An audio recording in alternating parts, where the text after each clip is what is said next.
अस्सलाम वालेकुम, मेरा नाम है मोहम्मद अली खालिद और आज मैं आप लोग के साथ जो सेशन रिकॉर्ड करा रहा हूँ बेसिकली वो है इनकम्प्लीट रिकॉर्ड्स पे।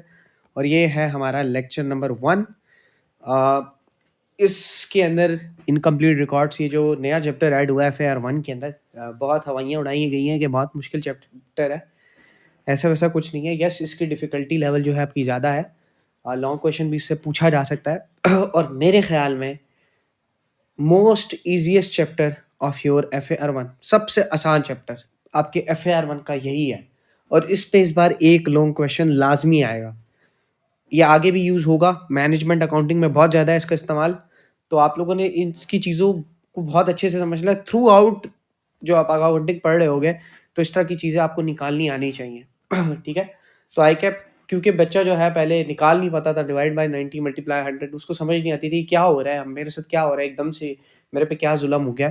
तो आई कैप ने इनकम्प्लीट रिकॉर्ड्स का एक पूरा चैप्टर ले आया ताकि बच्चे जो हैं बेसिकली इनकम्प्लीट रिकॉर्ड्स फाइंड कर पाएँ खुद से।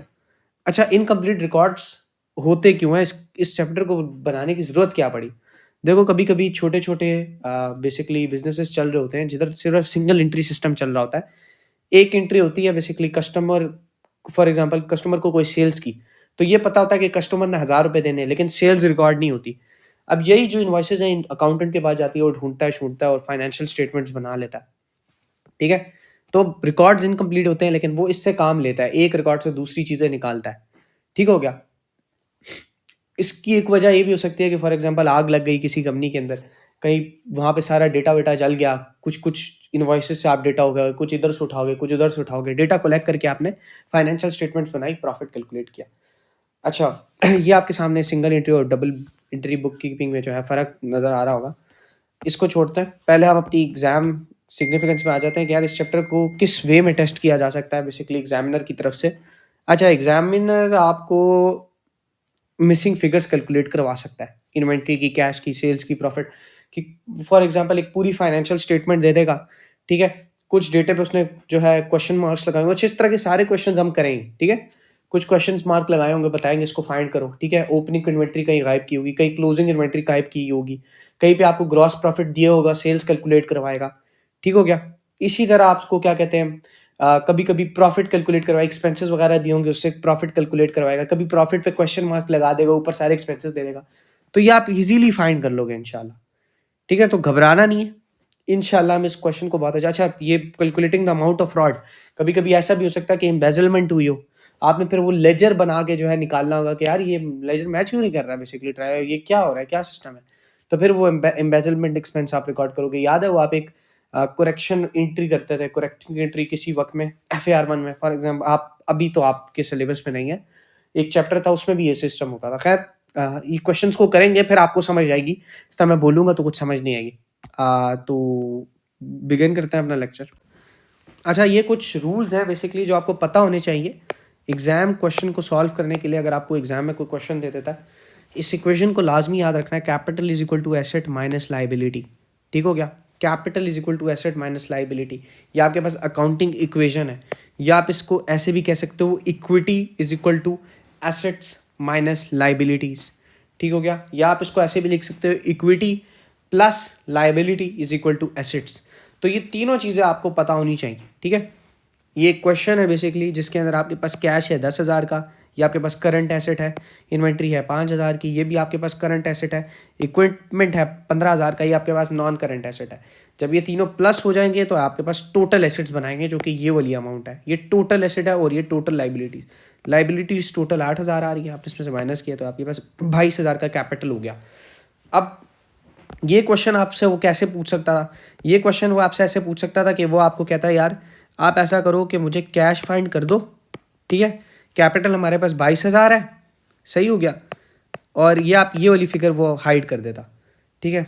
वो आपको ये सारी चीज़ें दे देता, ठीक है? फिर अब आपने क्या करना है, मैं आपको सिंपल तरीका बताऊंगा, सिंपल तरीका, ठीक है? कि फॉर एग्जांपल उसने ये वाला क्वेश्चन बना लेता है ना, ये वाला क्वेश्चन बना लेता है। फिर आपने क्या करना है कि इसको एक्स लिखना है, इसको एक्स लिखा, ठीक है? X is equal to 22,000 minus, इधर आएगा तो माइनस हो जाएगा, कैलकुलेटर पे ही अगर आप लोग करना आता है तो ज़्यादा बेहतर है, लेकिन ऐसे भी कर सकते हैं। और ये वहाँ पे जाएगा तो प्लस हो जाएगा। जब आप ये प्लस करेंगे तो आपके पास यही वाली अमाउंट वापस आ जाएगी 10,000 की। आप करके देख लें बेशक, यही वाली अमाउंट आपके पास वापस आएगी बेसिकली। तो ये है मिसिंग रिकॉर्ड। आपको वो इस तरह पूछ सकता है। अच्छा, वो आपके साथ एक और गेम भी खेल सकता है, ठीक है। तो आपने याद रखना है कि इसको आपने बहुत गौर से देख के जाना है। वो आपके साथ एक गेम ये खेल सकता है कि वो आपको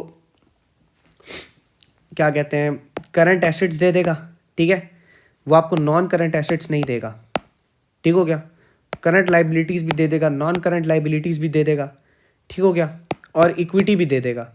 तो फिर आपने क्या करना है, जब आपको नॉन करंट एसेट नहीं दिया, फिर आपने current asset plus non current asset plus minus current liabilities plus non current liability, ठीक हो गया। और इसको फिर रीअरेंज करके आपने सॉल्व करना है बेसिकली। तो इस पर भी 3-4 क्वेश्चंस कर लेते हैं कि वो एग्जामिनर कैसे आपसे पूछ सकता है। ये इक्वेशन आपको सिखाने का मकसद था। ये पहला क्वेश्चन है जो हम सॉल्व करने जा रहे हैं, और मैं आपको बेतहाशा क्वेश्चंस प्रैक्टिस के करवाऊंगा। तो हो सकता है ये चैप्टर बाकी टीचर्स के मुकाबले में थोड़ा लंबा हो जाए, बट क्या कहते हैं, आप लोगों को समझ आनी चाहिए। मेनली बात ये है, कैपिटल कैलकुलेट करना है। जैसे ही आपको ये बोल देगा ना, आपने भाई तुरंत अपनी जो है अकाउंटिंग इक्वेशन लिखनी है। Capital is equal to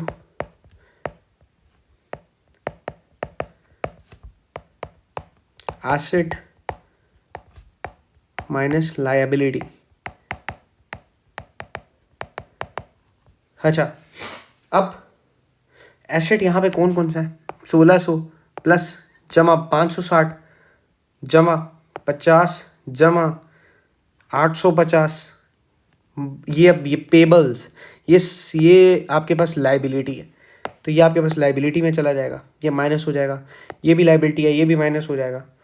bank overdraft जो है आपके पास लाइबिलिटी है, ये भी माइनस होगा। इन्वेंट्री आपके पास एसेट है, ये प्लस हो जाएगा। तो जब आप इन सबको एक साथ लिखेंगे, 1600 प्लस 50, ये cash in hand current asset होता है, रिसीवेबल करंट एसेट प्लस 850, उसके अलावा इन्वेंट्री करंट एसेट, ठीक है, minus bank overdraft current liability, trade payables current liability, उसके अलावा पेबल फॉर अदर एक्सपेंस। तो आपके पास कैपिटल का जो अमाउंट बचेगा वो है जी 1600 plus 50 plus 850 plus 410 minus 560 minus 370 minus 90। तो 80-90 का जो आपके पास अमाउंट है बेसिकली वो बच रहा है कैपिटल। दूसरी जो भी इलस्ट्रेशन आपको समझने के लिए इस कॉन्सेप्ट को समझना पड़ेगा। अच्छा, जब भी एक बिजनेस स्टार्ट होता है तो उसके पास जो कैपिटल पड़ा होता है उसे ओपनिंग इक्विटी कहते हैं, या फिर अगले साल के शुरू का जो कैपिटल होता है, इक्विटी होती है, उससे ओपनिंग कैपिटल कहते हैं, ठीक है। जो भी पैसा बिजनेस के अंदर इन्वेस्टर लाया उसे आप कहते हो कैपिटल इन्वेस्टेड, ठीक हो गया। कोई भी अगर प्रॉफिट आपने कमाया या लॉस किया, लॉस हुआ तो यहाँ माइनस हो जाएगा, ठीक है, लिखा नहीं हुआ लेकिन हम लिख देते हैं। लॉस हुआ तो माइनस हो जाएगा, प्रॉफिट हुआ तो ऐड हो जाएगा, ठीक हो गया। और कोई भी अगर बंदे ने, कोई भी इन्वेस्टर, जो बंदा ओनर है, उसने अगर कोई पैसा अपने पर्सनल यूज़ के लिए निकाला है तो उसे ड्राइंग कहेंगे, और ड्राइंग कैपिटल से माइनस हो जाता है, ठीक हो गया, और कैपिटल को रिड्यूस करता है। तो कोई भी पैसा अगर ओनर बिजनेस में लाएगा तो उसे कहेंगे कि कैपिटल इन्वेस्टेड, और इससे इक्विटी बढ़ जाएगी। कोई भी प्रॉफिट होगा ड्यूरिंग द ईयर, मतलब कि एज एट आपके पास जो आखिर में प्रॉफिट बचेगा उससे क्योंकि इक्विटी बढ़ती है, ठीक है, तो इक्विटी बढ़ जाएगी इससे। अगर कोई ना कोई पैसा निकालोगे तो उससे इक्विटी कम हो जाएगी, ठीक हो क्या। कोई पैसा आया तो इक्विटी बढ़ेगी, प्रॉफिट होगा तो इक्विटी बढ़ेगी, लॉस होगा तो इक्विटी कम होगी, ड्राइंग्स होगी तो इक्विटी कम होगी। इसके बाद हम एक इलस्ट्रेशन क्वेश्चन देख लेते हैं। इसके ऊपर क्वेश्चन को हम सॉल्व करने की कोशिश करते हैं। जो भी अपने फार्मूला सीखा है इससे भी और ऊपर वाले फार्मूला से भी, इनको लिंक भी कर सकते हैं हम। तो हमेशा याद रखना कि इससे हम लिंक भी कर सकते हैं। जो आपके पास ऊपर इक्वेशन आ रही थी ना, ये वाली, यहाँ पे आपके पास अगर for example opening assets opening liability minus होगा तो ओपनिंग कैपिटल आ जाएगा, closing assets minus closing liability होगा तो क्लोजिंग कैपिटल आ जाएगा। अगर आप क्लोजिंग कैपिटल, आप फॉर एग्जांपल वैसे भी कर सकता है कि आपसे पहले क्लोजिंग कैपिटल कैलकुलेट करवाए, फिर उसके बाद लाइबिलिटी और क्लोजिंग कैपिटल होगा आपके पास और आप एसेट कैलकुलेट करो। तो इस तरह का भी एक क्वेश्चन करते हैं, ठीक हो गया। The accountant for a sole trader has established that total asset of a business at 31 December year 4 were, अच्छा, total liabilities were, ठीक हो गया. Checking the previous year financial statements, he was able to establish that at 31 December year 3 total asset were this and total liability were this. सही हो गया. During the year, साल के दौरान ओनर ने इतने की ड्राइंग की है और ओनर ने जो है इनपुट एडिशनल कैपिटल ऑफ 25,000 यानी कैपिटल इंक्रीज किया है, कोई ना कोई पैसे लाया है, इन्वेस्टमेंट हुई है 25,000 की. कहता है what was the profit for the business. ठीक है, प्रॉफिट पूछ रहा है for the year ended profit. ठीक है, मैं आपको एक इक्वेशन सिखाऊंगा जो आप कभी जिंदगी भर नहीं भूलोगे. सबसे पहले आपने क्या कहते हैं, ओपनिंग कैपिटल निकाल लेना है एट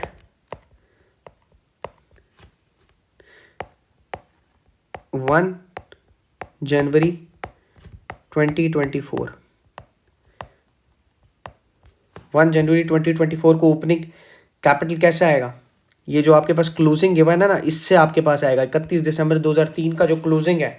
देखें, टोटल एसेट्स माइनस जब टोटल लाइबिलिटीज करेंगे तो 31 दिसंबर 2003, आप ईयर 3 को कह लो 2003 का आपके पास आ जाएगा क्लोजिंग कैपिटल, जो कि 2004 को ओपनिंग कैपिटल बन जाएगा. ठीक है, तो हम 1 जनवरी 2004 लिख देते हैं, ईयर 4 या फिर कह लो जो भी. यहाँ पे ओपनिंग कैपिटल आपके पास आएगा 3,14,000 माइनस, सॉरी आपके पास कैपिटल होता है, ठीक है, एसेट माइनस लाइबिलिटी. ठीक हो गया, 3,14,000 माइनस 87,000, तो आपके पास आंसर होगा 3,14,000 माइनस 87,000, 2,27,000. ये आपके पास ओपनिंग कैपिटल आ गया. अब ड्यूरिंग द ईयर जो आपने प्रॉफिट कमाया है वो ऐड होता है, ये तो आपको पता होगा. ये एक्स है आपके पास, पता नहीं है आपको क्या है. ठीक है, अमाउंट पता ही नहीं है. आपके पास जो ड्राइंग हुई है वो आपको पता है, ड्राइंग आपके पास हमेशा माइनस होती है. तो ड्राइंग कितनी हुई है, 55,000. चलो ठीक है, आपको जो है आपका basically input additional capital, additional equity during the year, additional equity कितनी है 25,000, ये भी आपको पता है. क्लोजिंग जो आपके पास आया है वो आया है जी, क्लोजिंग लिखा हुआ है कहीं पे, हाँ, ये जो 31 दिसंबर 2004 है, इन दोनों को माइनस कर दो, total asset minus total liabilities, तो आपके पास क्लोजिंग आ जाएगी 2,68,000. अब आप अपने कैलकुलेटर पे लिखें, जैसे मैं बता रहा हूँ, 227,000 प्लस एक्स, ठीक हो गया, माइनस 55,000 प्लस 25,000, ठीक हो गया, इज इक्वल अल्फा और सॉल्व, ये CALC वाला दबाएंगे बटन कैलकुलेटर के ऊपर तो आपके इक्वल आ जाएगा 268,000. अब शिफ्ट और कैलकुलेटर को दबाना है, CALC और इक्वल दबाना है, तो आपके पास आंसर आ जाएगा, प्रॉफिट आ जाएगा 71,000 का. तो ये मैं आपको ऊपर बता रहा था कि इस तरह का क्वेश्चन आ सकता है, वैसे ये क्वेश्चन था वो वाला. तो आई होप सो कि आपको ये समझ आई होगी. इजी क्वेश्चन था. इस तरह का एक और क्वेश्चन देख लेते हैं. अगली कॉन्सेप्ट नंबर 3 और सबसे इम्पॉर्टेंट कॉन्सेप्ट, सबसे ज़्यादा इम्पॉर्टेंट कॉन्सेप्ट की तरफ जा रहे हैं.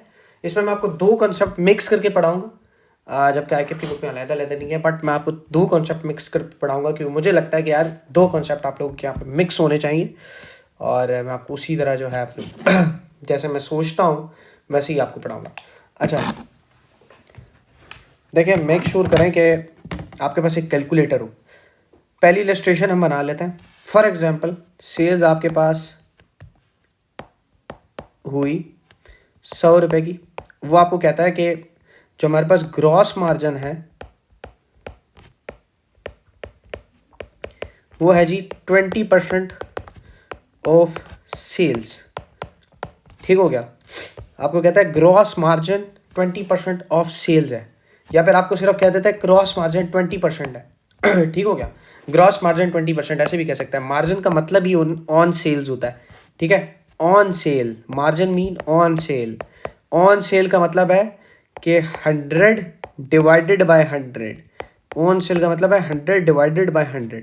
ठीक है, अब मल्टीप्लाई बाय 20 करेंगे तो आपके पास 20 रुपीज़ का ग्रॉस प्रॉफिट आ जाएगा। तो ये जो ग्रॉस प्रॉफिट है ये 20 रुपीज़ का है, ठीक हो गया।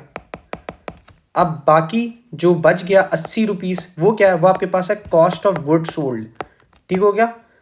तो आपको वो ऐसे भी cost of good sold compute करवा सकता है। अब उसने आपको कॉस्ट ऑफ गुड सोल्ड दे दिया कितने का, 80 का। आगे वो आपको कहता है फॉर एग्जांपल कि हमारे पास ओपनिंग इन्वेंट्री साल की थी 10, क्लोजिंग इन्वेंट्री थी 40। मुझे बताओ परचेजेस कितनी हैं, परचेजेस बताओ। शाबाश, अब आप लोग कैलकुलेट करो परचेजेस कितनी है, खुद से कैलकुलेट करने की कोशिश करो। ऊपर मैंने इक्वेशन लिखी थी, इसके अंदर पुट करके सॉल्व करने की कोशिश करो।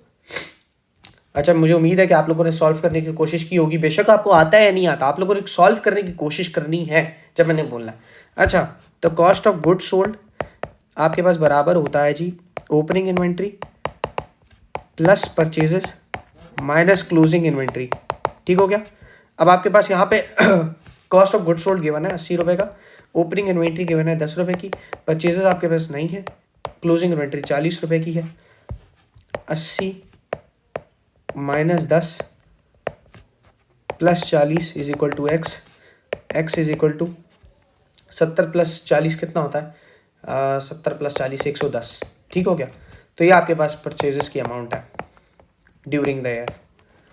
तो सिंपल, कितना सिंपल था, हमने एक इलस्ट्रेशन देख लिया है इस कॉन्सेप्ट के ऊपर। दूसरी इलस्ट्रेशन देखते हैं इसी कॉन्सेप्ट के ऊपर। अच्छा, फॉर एग्जांपल दूसरी इलस्ट्रेशन मैं बना देता हूँ फिर दे देता हूँ। अस्सलाम वालेकुम, ये एग्ज़ाम लेवल इलस्ट्रेशन दूसरी कॉन्सेप्ट नंबर 3 के ऊपर 4 मार्क्स के लिए पूछ सकता है एग्जाम में। चीज़ें इसमें बेतहाशा हैं, बहुत गौर से करनी है आपने। ये मैं आप लोग को दे रहा हूँ और इस लाइन के ऊपर बहुत फोकस करना है, ये बहुत इंपॉर्टेंट है, ठीक हो गया। शुरू हो जाए। अच्छा, मैंने वीडियो पॉज की थी और मुझे उम्मीद है कि आप लोगों ने क्या कहते हैं ये कर लिया होगा, क्या कहते हैं खुद से सवाल। लेकिन सवाल थोड़ा मुश्किल था। अच्छा, इस सवाल को समझने के लिए ना पहले आपको एक इक्वेशन समझनी पड़ेगी। सेल्स इज इक्वल टू, यार ये तो आपको पता है ना, अब ये आप ऐसा ना हो ये पढ़ाया नहीं, ये तो आपको पता होना चाहिए, परचेज प्लस प्रॉफिट, ठीक है। मतलब purchase price plus profit price is equal to sales price, ऐसे भी कह सकते हो, ठीक हो गया। अब ग्रॉस प्रॉफिट आपके पास 200 रुपये का है। अब इस मार्कअप को देखो, मार्कअप का मतलब होता है ऑन कॉस्ट। इसका मतलब कि कॉस्ट इस बार, आप इसे कॉस्ट कहो यार, परचेज कह रहा हूँ कॉस्ट, ठीक हो गया। कॉस्ट इस बार आपके पास 100 है, ठीक है। जब मार्कअप होगा तो ऑन कॉस्ट, और ऑन कॉस्ट का मतलब कि कॉस्ट 100 है, कॉस्ट के ऊपर 20 रुपये, यानी कॉस्ट के ऊपर 20। आपकी कॉस्ट फॉर एग्जांपल 100 है, तो कॉस्ट के ऊपर 120 रुपये कमाने आपने, कॉस्ट के ऊपर 20 रुपये कमाने। यानी अगर आप 100 रुपये लगाते हो किसी प्रोडक्ट को बनाने में, तो आपने उसे 120 रुपये का बेचना है, ठीक हो गया। प्रॉफिट 20 तो सेल्स 120, ठीक हो गया। 100 रुपये लगा रहे हो किसी ऑब्जेक्ट पे, तो उसे 120 रुपये का बेचना है, 20 रुपये उसके ऊपर। अगर यहाँ पे इस मार्कअप इस 40 होता तो 140 रुपये सेल्स हो जाती। अब आपने सिंपली सेल्स फाइंड करनी है, कैसे, 200 आपके पास ग्रॉस प्रॉफिट है, ग्रॉस प्रॉफिट आपके पास इस वक्त है जी 20 रुपये, ठीक है, 20 रुपये पे खड़ा है। अब आपको सेल्स फाइंड करनी है 120, आप इसे 120 से मल्टीप्लाई करो, आपके पास सेल्स की अमाउंट आ जाएगी 1200 रुपये। करके देख लेते, 200 डिवाइड बाई 20 मल्टीप्लाई 120, 1200 रुपये आ रही है, बिल्कुल 1200 रुपये आपके पास सेल्स है। अब ये जो बिजनेस है ना, ये न्यूली इनकॉर्पोरेटेड बिजनेस है। आपको इसके ना फाइंड करना था बेसिकली कि आपके पास क्लोजिंग इन्वेंट्री कितनी बची है, तो मैं लिखना ही भूल गया, कोई बात नहीं। क्लोजिंग इन्वेंट्री कितनी बची है आपके पास ड्यूरिंग द ईयर। आप कॉस्ट ऑफ गुड सोल्ड तो खुद ही निकल आएगा इसके अंदर, आपको कॉस्ट ऑफ गुड सोल्ड निकालने की ज़रूरत ही नहीं है। बेसिकली आप कॉस्ट ऑफ गुड सोल्ड खुद ही निकाल सकते हो। कॉस्ट ऑफ गुड सोल्ड इसके अंदर 1000 रुपये का आएगा बेसिकली, ठीक है, 1000 रुपये का कॉस्ट ऑफ गुड सोल्ड है। हम देखना चाह रहे हैं कि आपके पास कॉस्ट ऑफ गुड सोल्ड आ गया, ग्रॉस प्रॉफिट आपके पास, छोड़ो इसको। हम देखना चाह रहे हैं कि आपके पास closing inventory during the year कितनी बची, ठीक हो गया। बिजनेस नया था, जब बिजनेस नया था ओपनिंग इन्वेंट्री गिवन नहीं थी, ओपनिंग इन्वेंट्री 0 हो जाएगी, क्योंकि बिजनेस जब नया था तो ओपनिंग इन्वेंट्री कुछ भी नहीं थी। इन्वेंट्री इस साल खरीदी, परचेज की, कितनी इन्वेंट्री परचेज की, 1200 रुपए की, ठीक हो गया। बेची कितनी, बेची कितनी, सोल्ड ड्यूरिंग द ईयर, कितनी बेची, सारी की सारी बिक गई या नहीं, कितने की बेची है, सेल्स देखो कितनी की हुई है, सेल्स कितने की हुई है, 1200 रुपए की सेल्स हुई आपके पास, 1200 रुपए की। क्लोजिंग में बचा कितना, क्लोजिंग में कितना बचा, 0। तो क्लोजिंग इन्वेंट्री कितनी है, 0। तो आपके पास क्लोजिंग इन्वेंट्री भी 0 है, ओपनिंग भी 0 है, परचेजेस 12 की बची और वही कॉस्ट ऑफ गुड्स सोल्ड का पार्ट बन गई। तो इस सवाल को मैंने, इस सवाल की सारी मतलब लॉजिक्स क्लियर किए हैं और इस कॉन्सेप्ट को आपको कन्वे करने की पूरी कोशिश की है।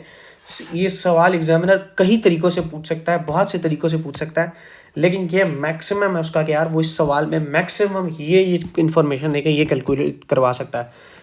और इस क्वेश्चन के बाद मैं आप लोगों के साथ एक डॉक्यूमेंट अटैच कर दूंगा लिंक में, जिसमें 5 क्वेश्चन होंगे इस तरह के, आपने वो लाजमी कर लेने, ठीक हो गया। बहुत बहुत शुक्रिया, अस्सलाम वालेकुम। अच्छा, इस कॉन्सेप्ट को पहले भी हम पिछले क्वेश्चन में डिस्कस किया है, लेकिन इसकी अलहदा से आईकैप में हेडिंग है तो मैं आपको करवा देता हूँ। अच्छा, ये रट्टा मारने की बिल्कुल ज़रूरत नहीं है, ठीक है, रट्टा मारने की ज़रूरत नहीं है। मैं आपको कॉन्सेप्चुअल सिखा दूंगा कि यार ये कॉन्सेप्चुअल आप कैसे कर सकते हो। मार्जिन का मतलब होता है ऑन सेल्स, ऑन सेल्स का मतलब कि सेल को आपने 100 लिख देना है, ठीक हो गया।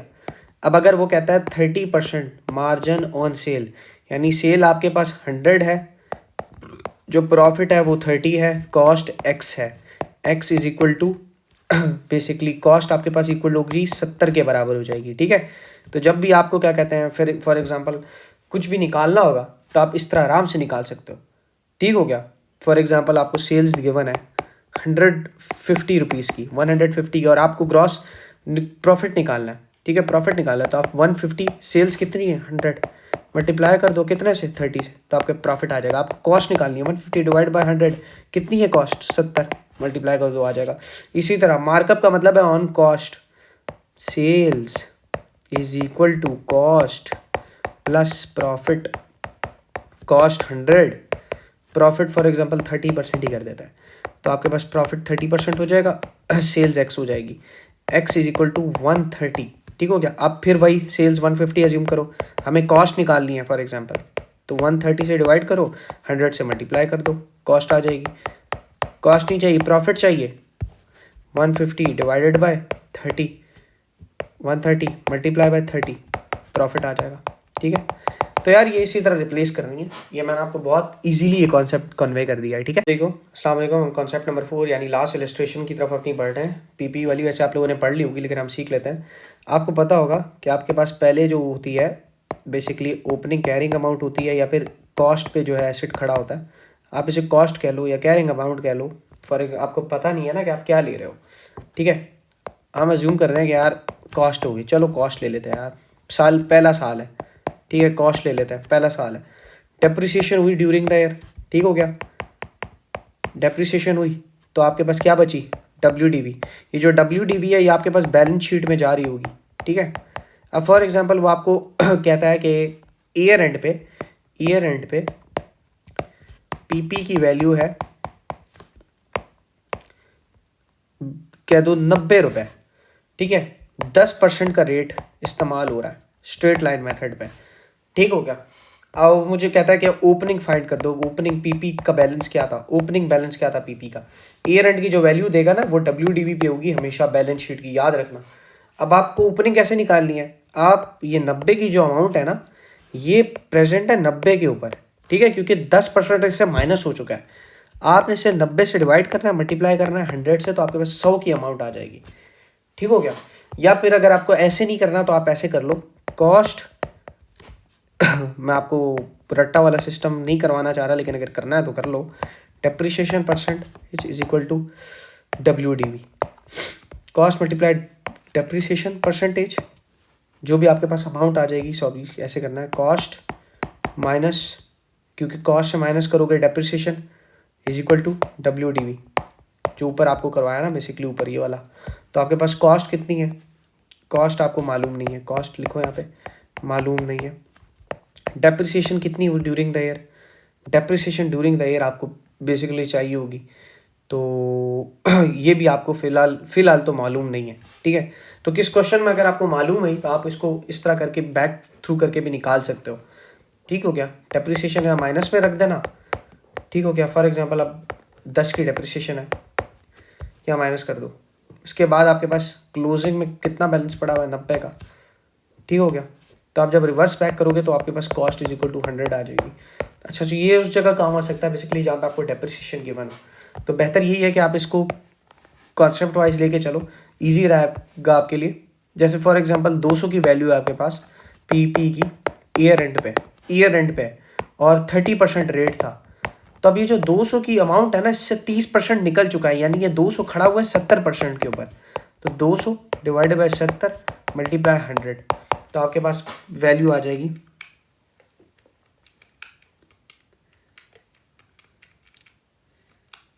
कितनी आई है, 285 की। अब इसके ऊपर आप जब 30% लगाओगे ना और इससे माइनस करोगे तो वापस आप 200 पे आ जाओगे। तो ये तरीका थोड़ा आसान है, मैं आपको एक और बार दिखा देता हूँ। 500 ईयर एंड पे अमाउंट है और 10% रेट था, ठीक है, यानी 500 अब जो खड़ा है वो 90% पे खड़ा है, क्योंकि 10% माइनस हो चुका है। तो 500 डिवाइड बाई 90 मल्टीप्लाई 100, तो आपके पास ईयर स्टार्ट पे आपके पास वैल्यू आ जाएगी बेसिकली। तो ये कॉन्सेप्ट था टोटल, ठीक हो गया। अस्सलाम वालेकुम, ये हमारा कॉन्सेप्ट नंबर 5 है और इससे हम सेल्स फाइंड करनी है बेसिकली रिसीवेबल अकाउंट से। ये लेजर अकाउंट रिसीवेबल का मैंने आप लोगों के इसलिए सामने रखा हुआ है। अच्छा, आपको याद होगा I2A के अंदर आप एक कॉन्सेप्ट पढ़ते थे कि जब भी हमें उधार पे आप पैसे चीज़ देते हो या लेते हो तो आपने बैंक डेबिट क्रेडिट करना होता है, लेकिन जब भी कैश पे देते हो तो कैश करोगे। अच्छा, हमारे पास ये जो रिसीवेबल है ना, इससे आप क्रेडिट सेल भी फाइंड कर सकते हो और टोटल सेल्स भी फाइंड कर सकते हो, ठीक है। किस केस में, जिस केस में कैश वगैरह यूज़ हो रहा होगा, कैश आपके पास आ रहा होगा, पता चल रहा होगा, तो आप टोटल सेल्स निकाल सकते हो। लेकिन जिस केस में आपके पास लिमिटेशन होगी, कैश नहीं गिवन होगा, सिर्फ बैंक का वर्ड यूज़ हो रहा होगा, तो याद रखना बैंक का वर्ड आपके पास उधार के लिए है। उस केस में जो सेल्स आएंगी ना वो क्रेडिट होंगी, ठीक हो गया, क्रेडिट सेल्स यानी उधार वाली सेल्स। तो इसका जो आपने फ़र्क है ना वो याद रखना। अब एक क्वेश्चन की तरफ आ जाते हैं, आप लोग इसे सॉल्व करने की कोशिश करें, फिर मैं इसको सॉल्व करता हूँ। पॉज करें वीडियो को।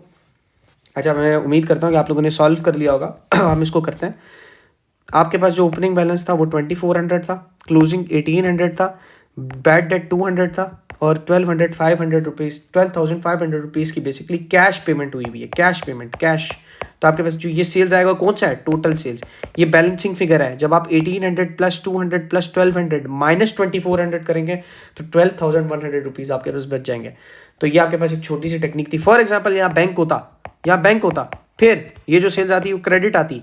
टोटल सेल्स क्या होती है, total sales is equal to credit sales plus cash sales. फिर आपको कैश सेल्स निकालनी होती है। वो कैसे निकलेगी, वो हम ऊपर भी तरीका सीख चुके हैं टोटल सेल्स निकालने का। टोटल सेल्स निकाल के आप जो है कैश सेल्स भी निकाल सकते हो। ये जो हमारे पास यहाँ पे सेल्स आती है ना, ये जो हमने ऊपर सीखा था, किधर गया, ये यहाँ वाली जो सेल्स हैं ये टोटल सेल्स होती है। हमेशा याद रखना, कभी आपके पास सेल्स गिवन हो, क्रेडिट हो, तो टोटल सेल्स फाइंड करनी है आपने, ठीक हो गया ना।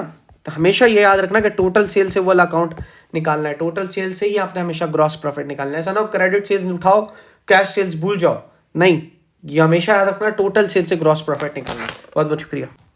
अच्छा यार, ये मैं आपको एक लेजर बनाना सिखा रहा हूँ, ठीक है, पेबल्स का। तो पेबल्स का मैं लेजर बना देता हूँ, ये अपनी इसी तरह याद रखना है। अच्छा, पेबल्स के लेजर से आप क्रेडिट परचेजेस भी निकाल सकते हो, टोटल परचेजेस भी निकाल सकते हो, ठीक है। वो अब आपकी मर्ज़ी है कि आप कैसे निकाल रहे हो। ओपनिंग आ जाएगा आपके पास, यहाँ परचेजेस ड्यूरिंग द ईयर आ जाएगा, क्लोजिंग आ जाएगा, और यहाँ पे आपके पास कैश आ जाएगा बेसिकली, यहाँ पे ही बैंक आ जाएगा। अब अगर कैश और बैंक दोनों आएंगे तो यहाँ पे बेसिकली या चेक आप जिसे कह लो, तो यहाँ आपके पास टोटल परचेजेस आएंगी। लेकिन अगर कैश हट जाएगा तो आपके पास क्रेडिट परचेजेस आएंगी, ठीक है। इस चीज़ को आपने याद रखना है। तो ये चीज़ आप लोगों ने दिमाग में बिठा लेनी है।